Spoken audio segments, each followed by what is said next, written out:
The English language is absolutely full of idiomatic expressions, these phrases that don't always make sense when you take them literally, but when you know how to use them, they add a lot of quality and I would even say depth to your speech because they package so much meaning and emotion and storytelling in them. Blessings in the sky.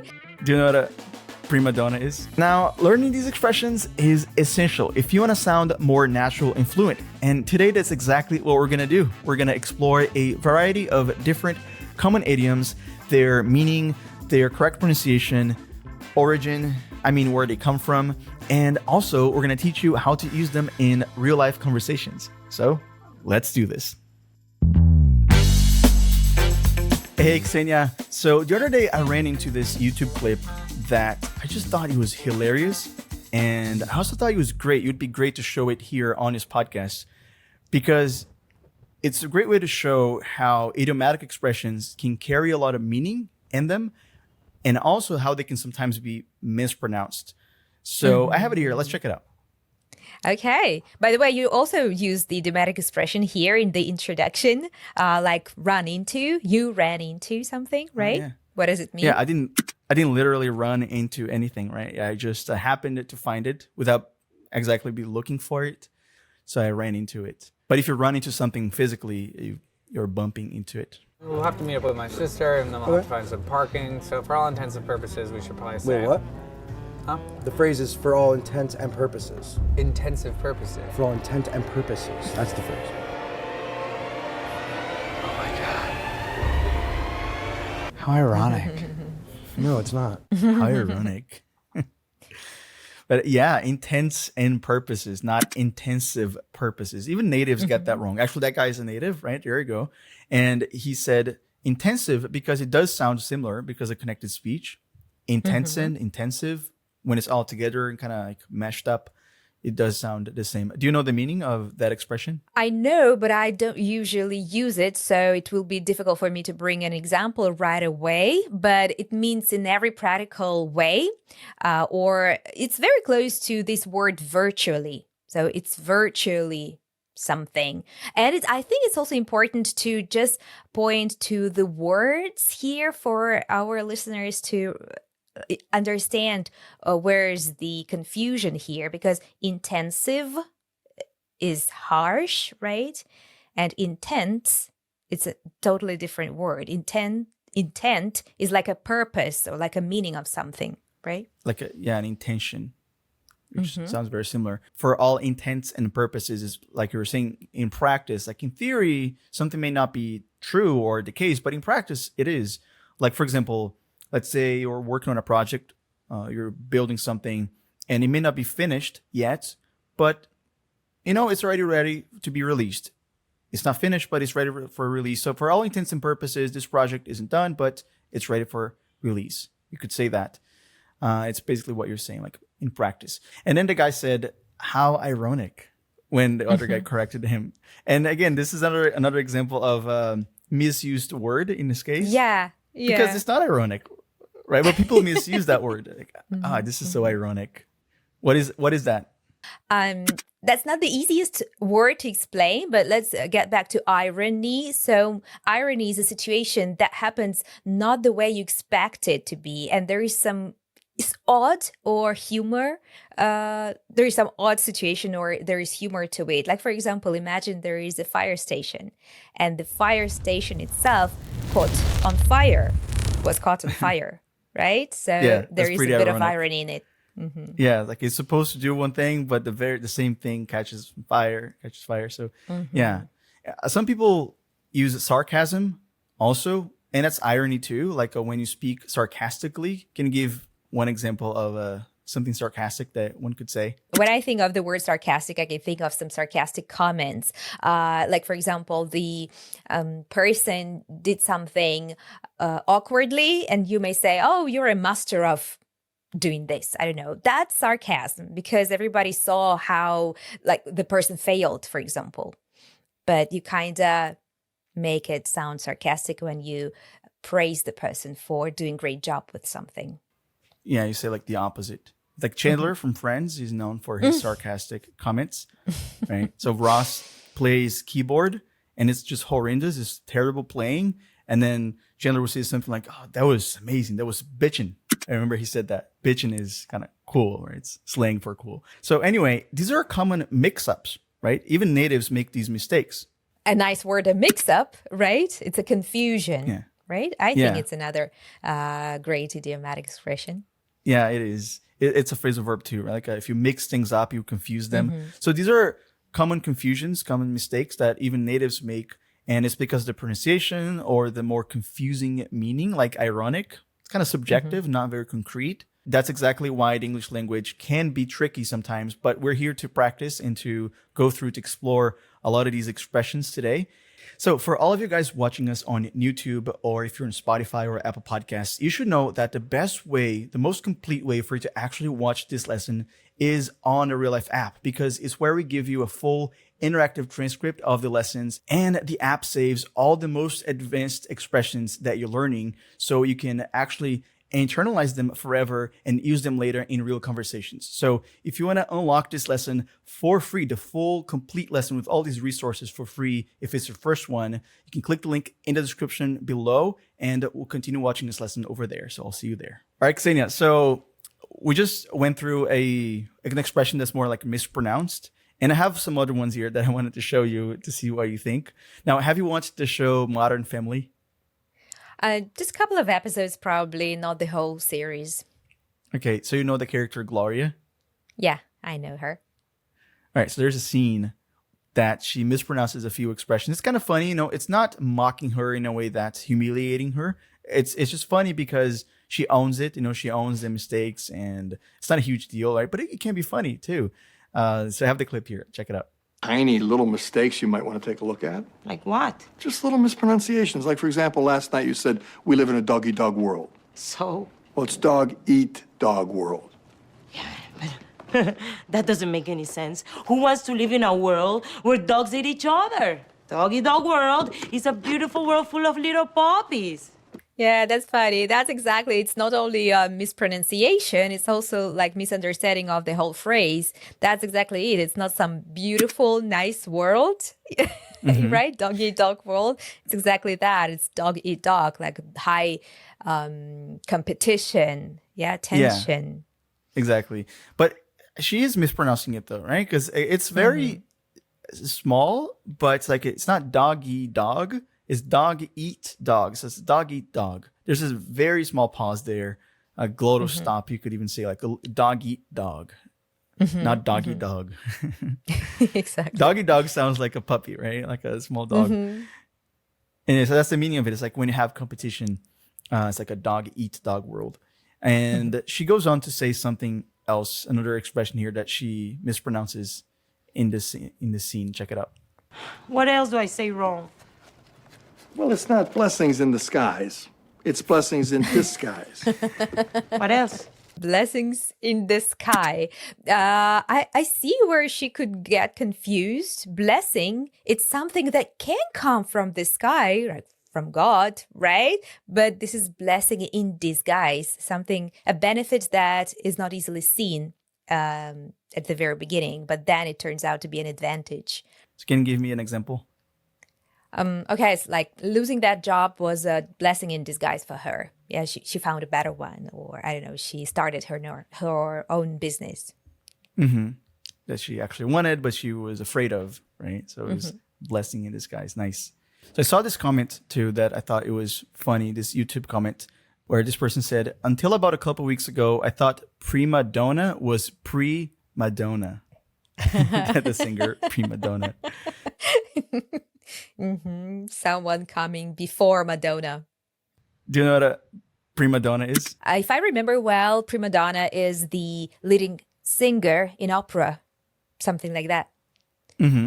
Yeah, I think it can also be when somebody is just trying to act like they're really important, figuratively like speaking. And it's like, how do I act like a prima donna? Yeah. Don't act like a pre-Madonna, right? Because Madonna is a pop star, so it does make some sense. Like it's just like this is misunderstood, but it is, it makes some sense. Anyway, some other interesting expressions that are more like actual idiomatic expressions that I've heard is like a nip it in the butt. which is Oh, not the way you yeah. should say it. I see where it, like, where it's going. I believe many people confuse the last word, but for bud. Yeah. 'Cause it's So- often silent, right? But, bud, but, Uh-huh. but. Uh-huh. What is that? What is nip it in the bud? Let's imagine there is some kind of problem, or you're about to enter into an argument with your partner, and you really want to nip it in the bud, like to stop it until it gets even worse. So if there is a small confrontation or a small problem, it's better to stop it right away, to nip it in the bud. It comes from gardening, actually. You remember I love It does. gardening.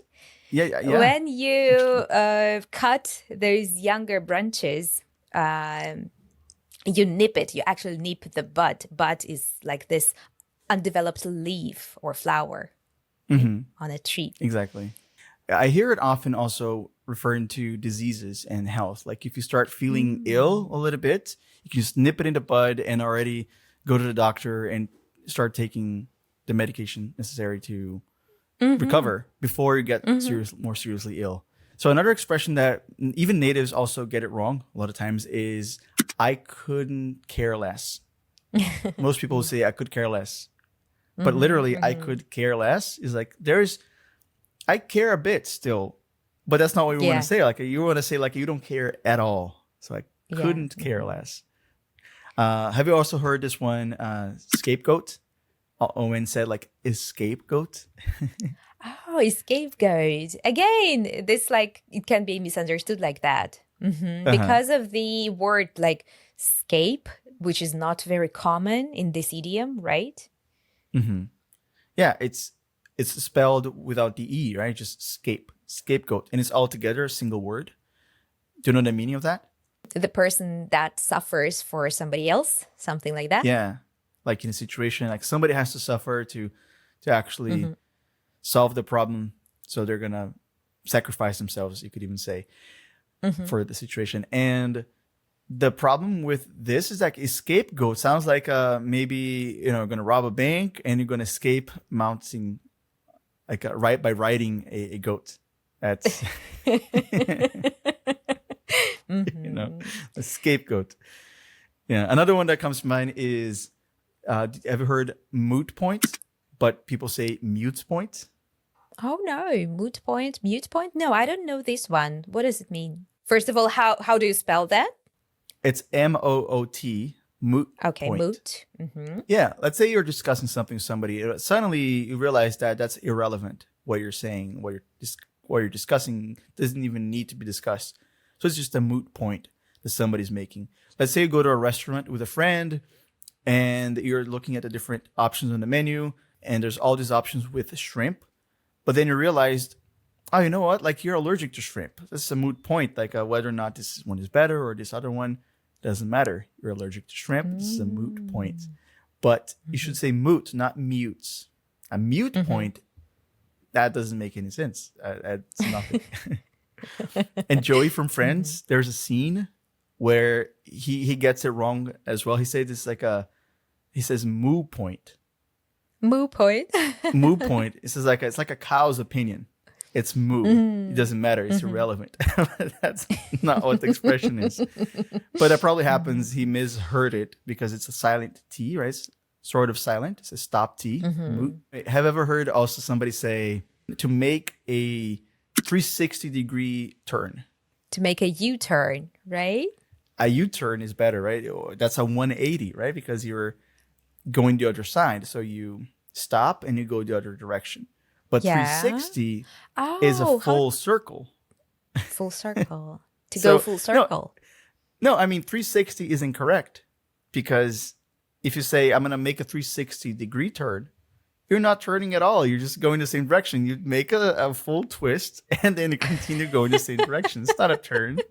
Okay. And people say that. I've never heard I've heard it also, yeah. So they mean basically to say 180 to make a U-turn, 180, but they have exactly. 360. So there's a mix-up in some mathematics or something like that. Exactly. So you study your geometry to realize that 360 is just going the same direction. You're just rotating. Another one that I think is not, it doesn't change so much the meaning, it's just wrong, is all of a sudden. When people say all of the sudden. It's like the meaning is immediately. And yeah, the thing is with idiomatic expressions is that they like set in stone. There is a certain way you should use them. And if there is this article, you should use it with this article. Yeah. Like a blessing in disguise, not the blessing in disguise. That's a good point. Yeah, they are set in stone, and when you say it differently, there's gonna be that little noise that will make it more difficult for the other person to understand you. That's pretty much the reason why I think it's important to learn these expressions. There is like another one that is to kill two birds with one stone, and in different cultures, the object is different. It's not a stone, and the animal is different. What is the animal and the object in Ukrainian? I think it's rabbits. I think rabbits. This is rabbits. And how do you kill them? It's kind of awful, but how do you kill them? We don't actually have this very example. It's a little bit different. It's like you're chasing them. If you chase two rabbits, you won't catch any, something like that. Ah, okay, so that's a different. So one. it's a different one. Well, so, in Portuguese, we have it though, but it is different. It is rabbits as well, but it's not a stone. It's do you know what a club is? The object, like the like for golf play. Yeah, for golf, but also this is the object that the people in Stone Age, those old guys. Yeah. Like Okay. It's also called club. I didn't know that. Okay. Yeah. It's like it's a weapon of old times, really old ancient times. Anyway, so it's to kill two rabbits with one hit of a club. Okay. You can say that. But there's other expressions that come to mind as well that are more about the way you should spell them, because in terms of pronunciation, it sounds very similar, if not identical, but you should spell them right. Like, do you know wreak havoc? Ever heard of that one? Yeah, but that does sound like the capital of Iceland, right? Reykjavik? It does. Something like that, yeah. But I'm talking about wreak havoc. Those are two words. Havoc. It's a verb and I guess a noun, you could say. Like havoc. Havoc is like chaos. And like chaos. I know havoc. Yeah. And wreak is like a WREAK, reek. But reek is also REEK, which is when something smells bad. It's a verb, right? You reek. You smell really bad. So it's not wreak havoc, like REEK. It's wreak, the other one, which is to create chaos and destruction, right? How about case and point? What is wrong with that expression? It's not case and point, right? Case and point. Case and point. What's the expression? It's case in point. Casing. Case in point. Case in point. Oh, case in point. Yeah, you want to give an example. So you want to offer a case, an example, like a case is a synonym to example, right? In this situation. So you're talking about something and you want to illustrate it with the situation. So you say, okay, case in point. I did that the other day. Yeah. No. So another character that I just thought of here. Do you know Michael Scott from The Office? So we talked about Gloria from Modern Family, but Michael Scott, the manager guy in the show The Office, he makes so many mistakes.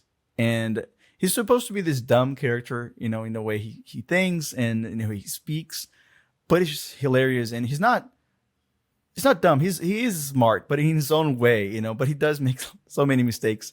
So I have a clip here that I wanted to show you. I need you to do something for me. Yes, anything. I want you to dig up some dirt on Josh. Find out if there are any skeletons in his attic. Skeletons in his attic. Exactly. What's the right expression there, by the way? Skeletons in the closet, right? Yeah, Is exactly. that correct? So, yeah. If somebody has any skeletons in their closet, it's like they have secrets, right? And usually bad stuff, like skeletons, like you mean like you killed somebody, right? But this is figurative. And what's funny is that it shouldn't be attic. What is attic, by the way? The word attic is that area of your house which is under the roof, like, right? Oh yeah, exactly. Like at the very top of your house, that floor, right? Okay, actually, there's another clip here that he made another mistake. There's many. Like if you look on YouTube, if you look it up, you'll find dozens and dozens of examples of these with Michael Scott. But I have another one here that's funny. Check it out. You know what they say? Fool me once, strike one. But fool me twice, strike three. It's silly.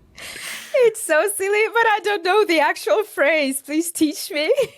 Okay, so it's fool me once, shame on you. Because you fooled me. So it's like, shame on you. Like, you shouldn't fool me. Fool me once, shame on you. Fool me twice, shame on me. Okay, because I let you fool me twice. Yeah, exactly. I know you fooled me, so why am I letting you fool me twice? So that's the expression. So he said, fool me once, strike one. Now, strike one, strike two, strike three is referencing baseball. That is used in the United States to refer to this. When somebody makes a mistake, you're okay, you accept it. So a second mistake, like, okay, but don't make another one because that's going to be strike three and you're done. So that's what he was saying. Like, fool me once, strike one. Fool me twice, strike three. like that's it. Yeah. It's just stupid. No more games. With the baseball, you reminded me of another phrase that I didn't know it comes from baseball, but when I checked it, like I learned this origin. So when you say right off the bat, like immediately, it also comes from baseball, right? It does, yeah. Like there's many expressions like that in American culture, I'd say, that come from baseball. But from baseball, I think there is step up to the plate. Step up to the plate. I would never guess what it means.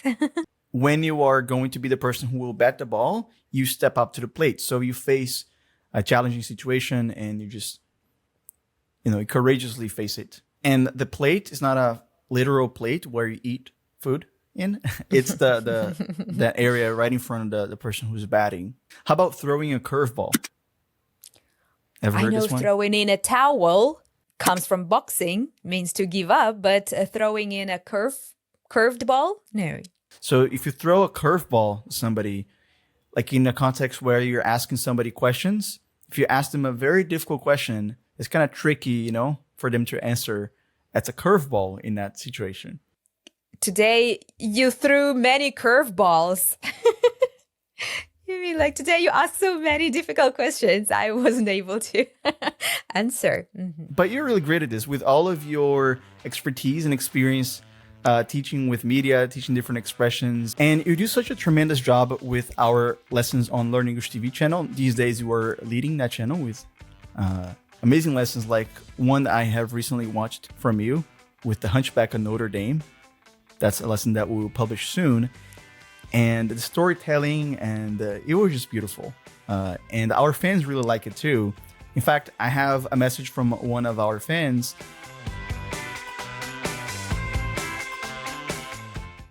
And I want to shout them out. I'm going to do a shout out here. That really shows how much love and passion you put into these lessons, Xenia. So it's a little surprise for you. Thank you. Let me read it for you. So Moisés Sanchez said, "For a long time, I used other channels to learn English, and no one convinced me that it was possible to learn excellent English until I finally found this funny channel.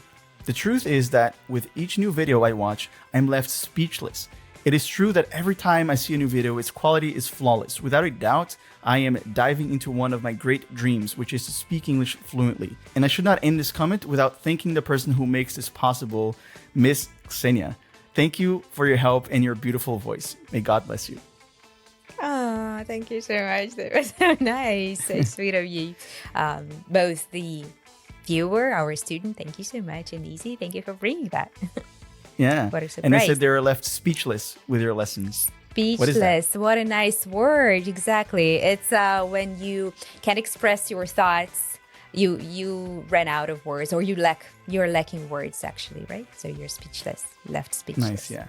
Yeah, thank you, Moisés Sanchez. And for all of you guys who have not checked out the lessons that Xenia creates, we actually have those on the app as well, just like these podcast lessons. And they're so much more complete. You can learn all the vocabulary and practice them once you're done watching them.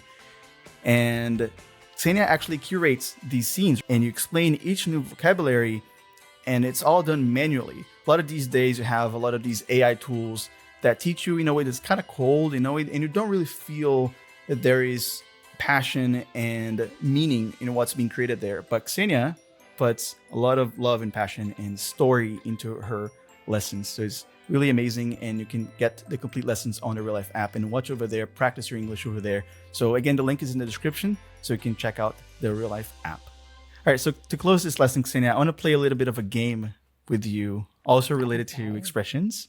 Now, I'm going to give you a tip, and I want you to guess the expression.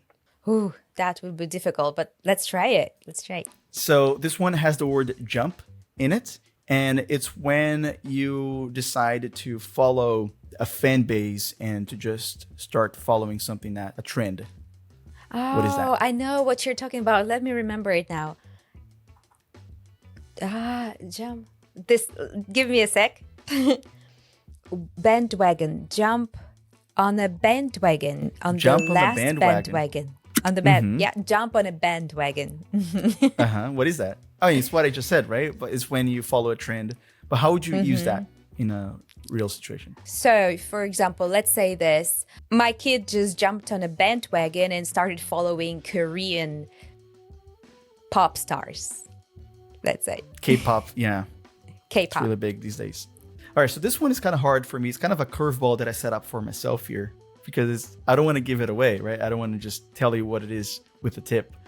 But I can tell you that there's an expression in it. It's like a kitchen sink. An Kitchen idiom sink. with this. In this expression, there is a kitchen sink. In this idiom, there is the phrase kitchen sink. I don't think I know this. So it's everything but the kitchen sink. What does it mean? Everything but the kitchen sink. All right, so everything but the kitchen sink refers to, well, everything. It's just like to exaggerate the situation. Like, for example, if you're packing for a trip and you put everything in your bag, you know, somebody could come in and say, oh, well, you're taking everything with you? Or are you taking everything but the kitchen sink? It reminds me of Mary Poppins with her suitcase that had everything, even like that stand lamp, like very huge one. Even the kitchen sink. Even the kitchen sink, yeah. And here's the next one. If you only see the superficial part of a situation or the beginning of it. Okay, maybe it's like, maybe you're talking about the tip of the iceberg. Tip of the iceberg. Yeah. What is that? Yeah, usually it is used in the context when, for example, you see a person who is successful and you only notice his success or her success. You don't notice all that hard work that stands behind that success. And that's exactly how icebergs look. There is only a tip that is above the water, but the bulk of it, the majority of the iceberg is below the water, right? Now, in British English, there is an idiomatic expression that I just think is hilarious. Probably my favorite, like of all expressions that you could use. When I hear it, I just immediately laugh. And it's meant to say, like, and that's it. And there you have it. But it's mostly used in British English. Okay, let me think of it. And that's it. I don't know. I just like think, I can only think of a full stop, but it's probably not that. What are No, you it's not referring that. to? I'm referring to, like, say you're cooking something and then you're teaching somebody how to do it. You know, so you cook some eggs and you do this and Bob's your uncle.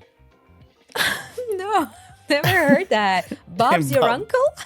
Yeah, and Bob's your uncle. That's like literally, and there you have it. Or it's as simple as that.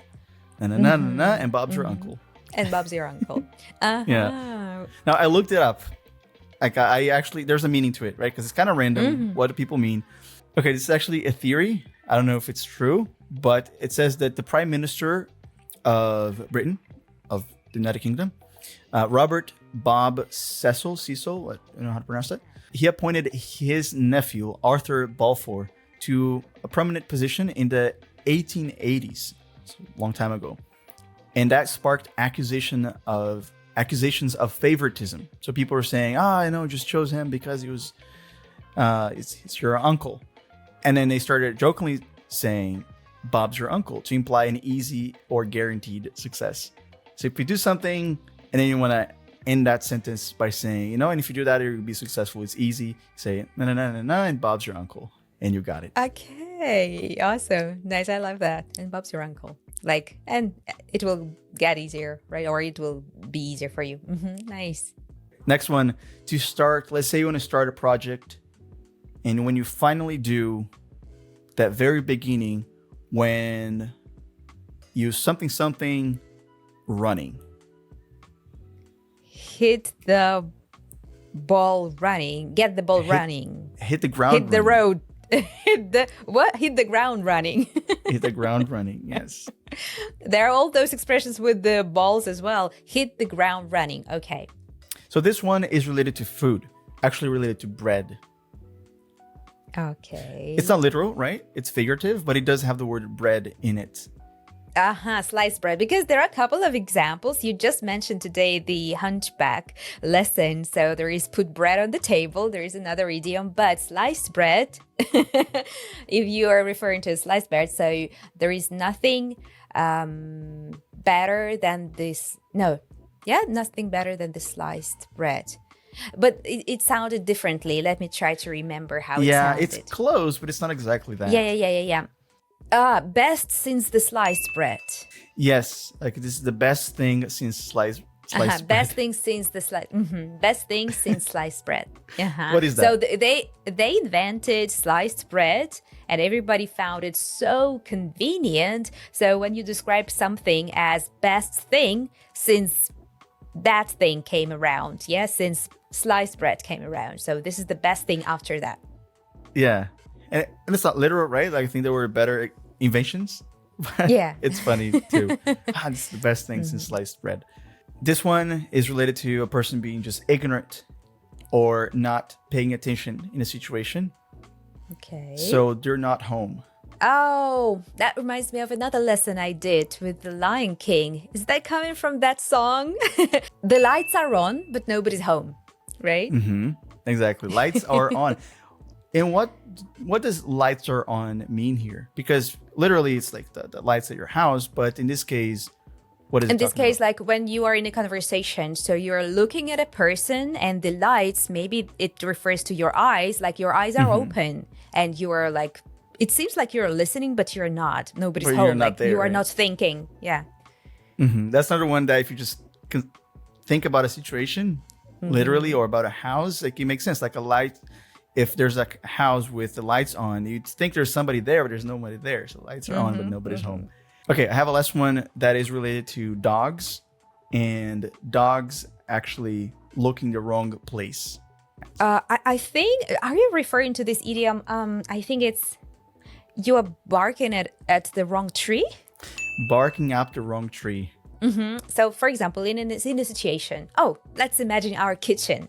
So I have my favorite chocolate cookies, and I know there are some chocolate cookies in a jar, but when I want to take them, there are none of them. So I accuse Mira, let's say, my daughter, like, oh my God, did you eat all the cookies? And she said, no, I'm not. So I was actually barking up the wrong tree. Yeah, it was somebody else who ate all the cookies.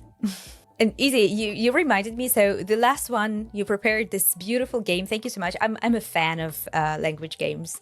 The last one was with the dogs. So I just wanted to test you. So I have an idiom with a cat. So in a situation when you reveal a secret accidentally, you didn't want to. What is the idiom to use here? It has cat in it. Okay. When the cat's out of the bag, right? So cat's out of the bag. Yeah, let's let a cat out of the bag. It means when you like say something and that was a secret or something you didn't want to share and it happened accidentally. Maybe you're carrying your cat as a secret. You're secretly taking your cat somewhere, and then when it's out of the bag, it's like, oh. Yeah, but you know what's the origin of this idiom? It like, there's an again, origin. it's a theory. There is a theory that it comes from the times when, there were like fairs and villages and they were selling animals, like pigs in this case. So usually they would put those pigs in a bag, and sometimes not very good person would want to put a cat instead of a pig and to sell you a cat. But the cat just, jumps out of the bag, and so the trick, the fact that you wanted to deceive a person, just like, comes to a surface, it discloses it. Okay, guys, we hope that with today's lesson, all those expressions will be just a piece of cake for you, and you'll be using them in your next English conversations. And guys, if you're enjoying and learning a lot with these lessons, a free way to support us is to subscribe to our channel, hit the bell down below, and give this video a like, because this way you show YouTube that you found this lesson valuable, and it makes it easier for other learners to find this content too. And if you are on Spotify or Apple Podcasts, again, follow us there and give us a 5-star review. It goes a long way in helping other learners take their English to the next level with our lessons. And if you're not watching this on RealLife English app, what are you waiting for? That's the best way to gain confident and natural English with these lessons. Get this lesson for free by clicking the link below in the description under this video. And Isa, thank you so much for preparing so many expressions, idioms, this beautiful game for me, and throwing the curveball, so many curveballs today for me. And guys, remember, no matter what divides us, that which unites us is far greater. 1, 2, 3. Oh, yeah. There was a time in my life that I would get really insecure about speaking English. Whenever the opportunity came or the moment came up for me to talk in English with somebody else, I'd get really nervous. My back would get really tense. I'd feel all this anxiety, feel really anxious. All because I'd get into this performance mode. Like it was time for me to perform. I mean, I had a lot of knowledge of English and I could understand a lot of what I was hearing. I knew a bunch of words, but still, I would just feel under pressure in these moments.